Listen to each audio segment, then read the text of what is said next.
now we're going to go to a mediocre or average example.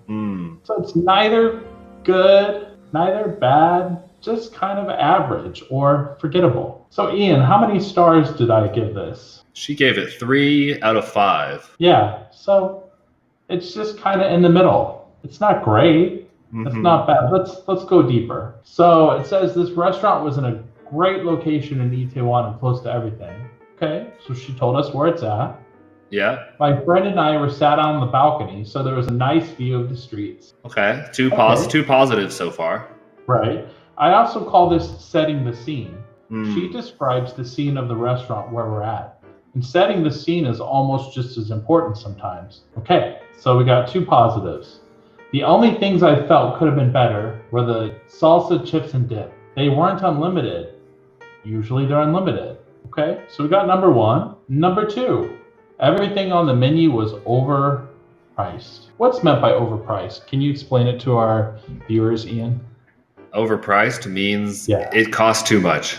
It costs too much relative to what you get. So the food tasted good. So there's that word, good. That's why I tell students to stay away from the word good and delicious, because they're overused words. How was it? It was good. Did you like it? Yeah, it was good. It doesn't really tell us about the food, but in this case, it does tell us about the food because we know it's just an average review. Now at the end, can you read her final sentence for me? Overall, though, it was an all right experience. All right experience. Is that how you want to describe some place to go eat? It's how I describe a place that is like purgatory. Okay, explain purgatory. Purgatory is a place that's not heaven and not hell. It's very average. So for us, especially me that loves tacos and loves Mexican food, there's nothing worse than a disappointing taco. Well, you're telling me. So this is what you guys are going to do today. You are going to make a review. Cool. Now I'm going to give you 2 choices. Choice number 1 is a restaurant or cafe or coffee shop review. And number 2, Ian, what's number 2? Number 2 is an attraction, which it can be a sightseeing or a shop or perhaps a cafe. It can be any place that you go to that you want to recommend or not recommend. So, yep. All right, so we'll skip through here. I want to give you some examples. You can see some examples behind me, but let's make it full screen so you can see more. So I do have this trainee's permission to use this. This was a trainee from our program a couple years ago, and this by far is the best review I've ever read by a trainee. I was just so immensely impressed with the descriptive language and everything she used in here. Now, again, she is an advanced level speaker. She's an English teacher. I don't expect this of students. I usually expect 1 to 2 paragraphs. But for the sake of the example, she did a great job of describing it. She talks about her first experience, and I just want to sum everything up by her opening sentence. She says, "My first milk bar experience ended sadly. I shouldn't have had many expectations. Before going there, I was so excited to go because it was famous." So she's kind of set it up like, oh, this is a really well-known place. I wanted to go there for that.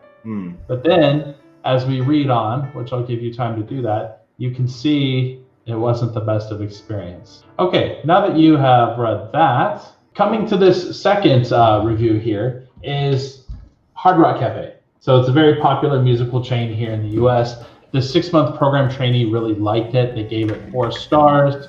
But what I want to show you about this is with Google, you know how many people are reading your reviews because Google will send you notifications through your Gmail, or when you log into Google Maps, it'll say, 3,000 people have read your review.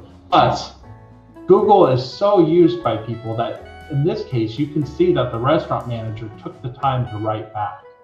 And that's quite common. So the thing about reviews is many restaurants live on reviews. They need reviews, especially during, COVID-19 or coronavirus. They need people to come in.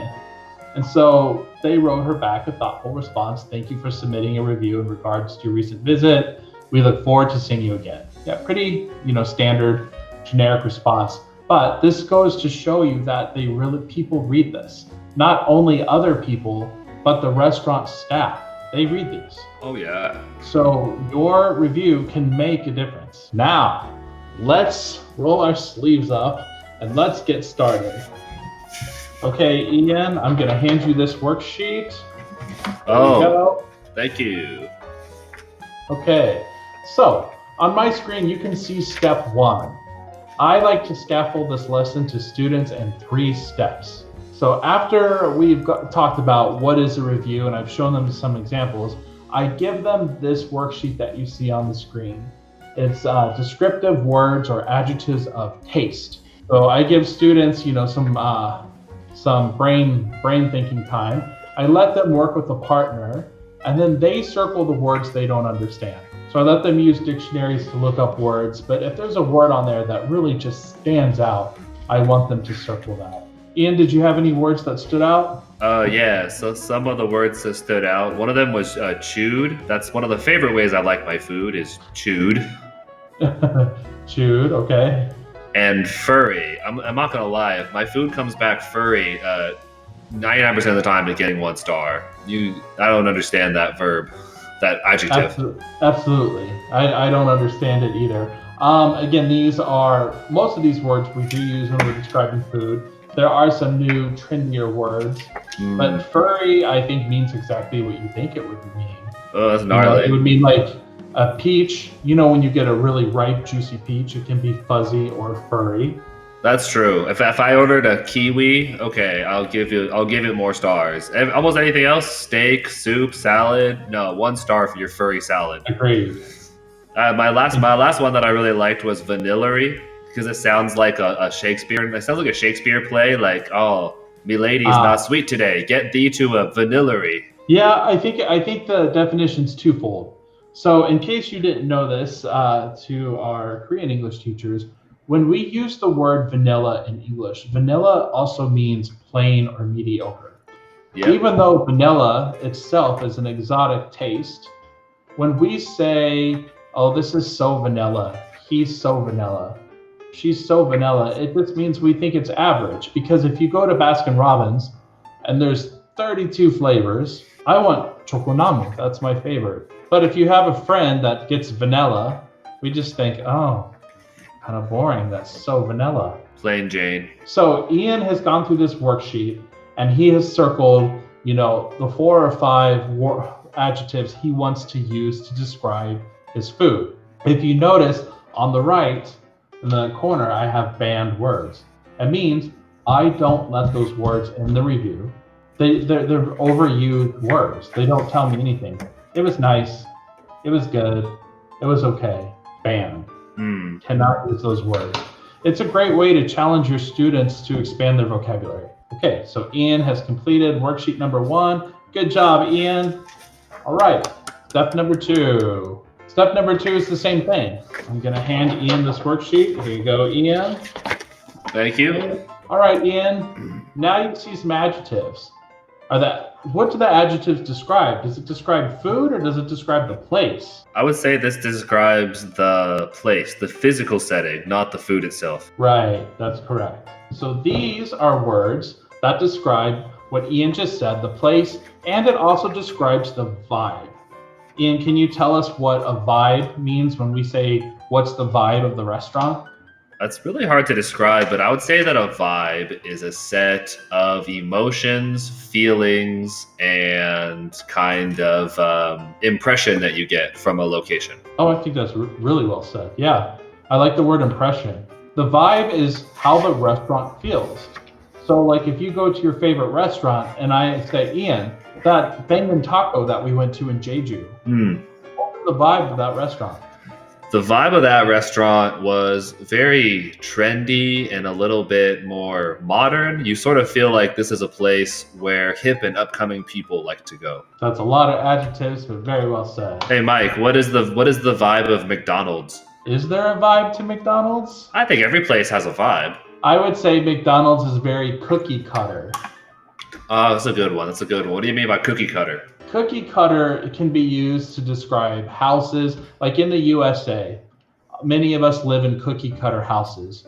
In Korea, many people live in cookie cutter apartments. It's just the same thing over, like you used a mold or a cookie cutter. If you've been to one McDonald's, you've been to every McDonald's.